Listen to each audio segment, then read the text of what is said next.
Hi, my name is Sharice Bailey. I'm the Library Academic Director at Hopkinsville Community College.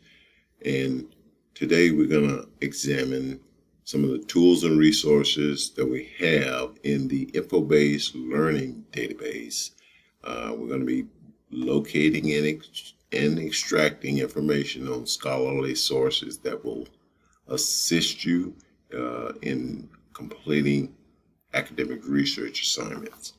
From the Hopkinsville Community College webpage, you want to click on Current Student. The Current Student link will take you to the Current Student Resources page, and then you'll go down and click on the Online Database link. Here we look at the All Categories row, and we want to find the InfoBased Learning Database. So we go to the I-5 tab, click on that, and it takes us to the InfoBased Learning area. Now, there's numerous databases here, and I looked at these links, and I have to check them daily to ensure that, I know about any changes that have been made by the companies, because these databases are owned by companies, and every semester we pay those companies thousands of dollars to make this proprietary information available to our student, faculty, and staff. And what I found today that I just want to briefly make you aware of is when you click on the InfoBased Learning Databases tab for number 1, you'll see other links that'll come up directing you to some of the resources that are available to you. You could go on and explore those and click on those, and it's like duplicate information. So I'm going to leave that tab open. You see it at the top right beside our Muse Proxy Application tab. So we're going to click on the Muse Proxy Application tab. We're back on the Online Database tab list, and for all categories, and we actually have the InfoBased Learning here. So if we click on the second tab, it is working just fine. And what happens is you actually go to the name that's listed there, which is the Issues and Controversies database. You can enter a search term or phrase. You have highlighted articles and information about events here. So that's working just fine. You can use that. I want to just leave that open. So we have the general database for InfoBased Learning and the Issues and Controversies open. Click back on the Muse Proxy application, back on the same database page. And the next database listed is the InfoBased Learning, the World Almanac Online. And it is going to be the same information. It's going to contain the same information as the number 1 InfoBased Learning database listed here, which is going to give you the exact duplicate information instead of giving you a fine field to go on and search that particular online database.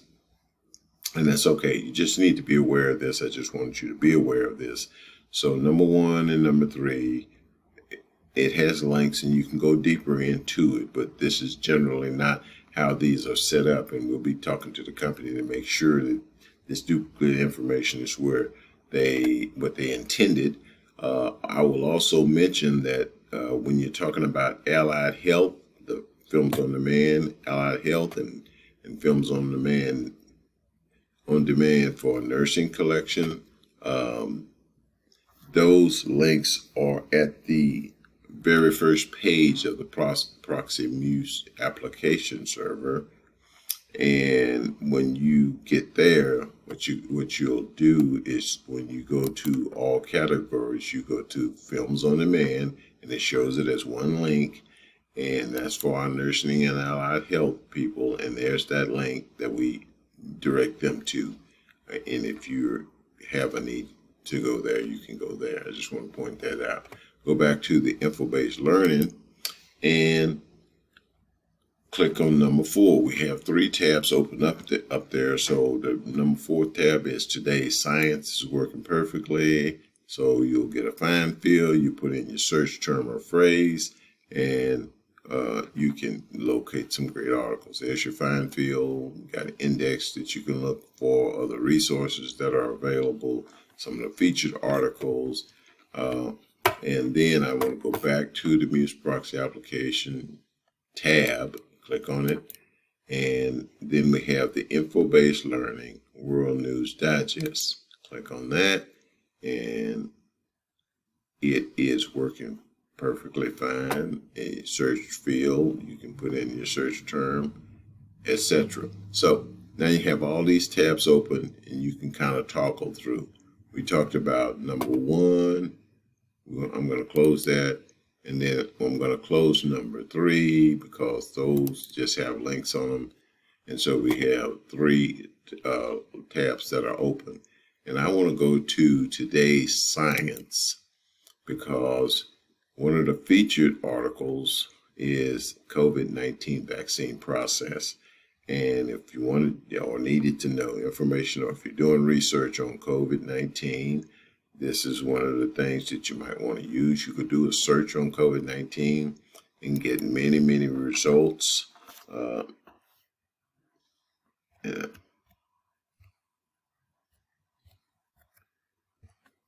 It'll give you all the results that are available here. And that little drop-down menu starts to try to help you narrow your search so that you get only the most relevant results. Because COVID-19 is becoming a very broad topic. So up close and personal, who is it most at risk, vaccine process, etc. So I just want to go to one of these.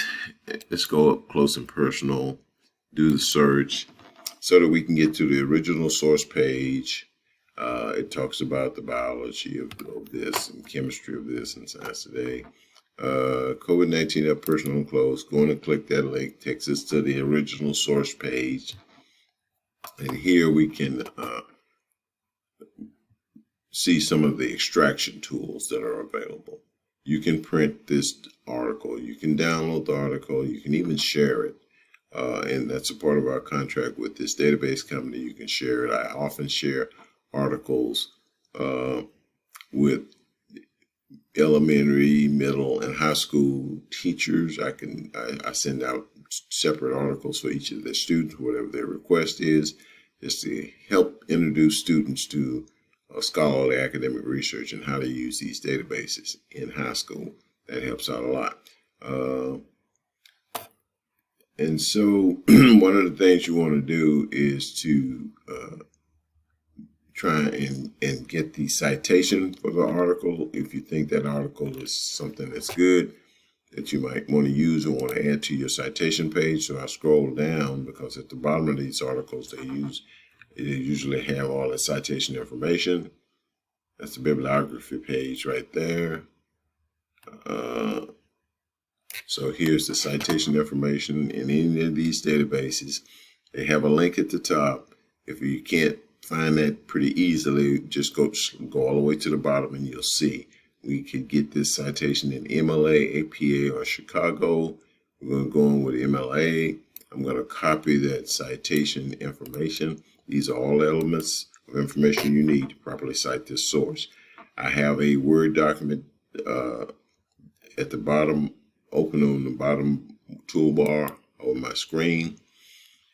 And I have 2 sources that I've listed that might be handy for me. You know, you can add as many sources if you like, because it's easy to subtract those sources and take them away if you decide you don't want to use them. But in your initial search, you probably want to get as many sources as you think might be useful. I'm going to go on and paste that information in there as the 3rd source. And then I have all the information I need to pull this same article back up again. Have the title, have the location, which database it's in. And, you know, I'm starting to build this works cited or bibliography page, which is a requirement for researchers. Okay, I'll go back over to the database page where the article is, and I showed you all the tools and everything. There's all sorts of information. You can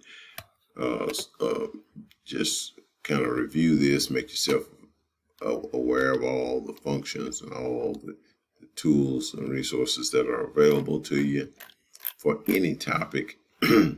And that's as far as we're going to go with this one today. So if you have any questions, need any assistance with brainstorming for your academic project, and if you're a HCC student, give me a call. My contact information is on the library page under Contact Us. You can also reach us through the Ask a Librarian link. I look forward to hearing from you. Have a great day.